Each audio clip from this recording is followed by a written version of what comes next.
மேலக்கு நியூஸை பாருங்களேன். ஒரு பக்கம் முன்னாள் முதலமைச்சர் கலைஞர் ஃபோட்டோ, இந்த பக்கம் பார்த்தீங்கன்னா இன்னாள் முதலமைச்சர் ஸ்டாலின் அவர்கள் ஃபோட்டோ. இது ரெண்டையும் நீங்கள் தூக்குனீங்கன்னா உனக்கு வாரண்டி கிடையாதுன்னு சொல்கிறாங்க. உங்களுக்கு எவ்வளோ கோவம் வருதுன்னு பார்த்துடலாம் அந்த வீடியோவில்.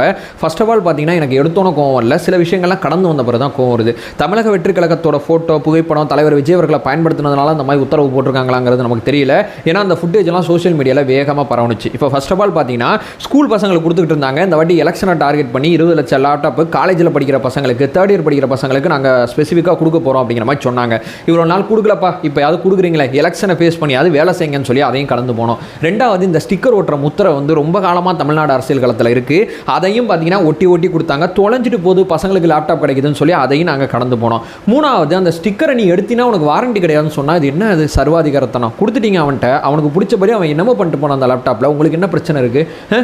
ஏன் உங்கள் புகைப்படத்தை வச்சுக்கணும்னு நினைக்கிறீங்க? இதுதான் சர்வாதிகாரத்தனம் அப்படின்னு நான் சொல்கிறேன். இங்கே தான் எனக்கு கோவம் வருது. லேப்டாப் வாங்கின பசங்களே 2026 முடிச்சு வைப்பாங்க. வெயிட் பண்ணுங்கள்.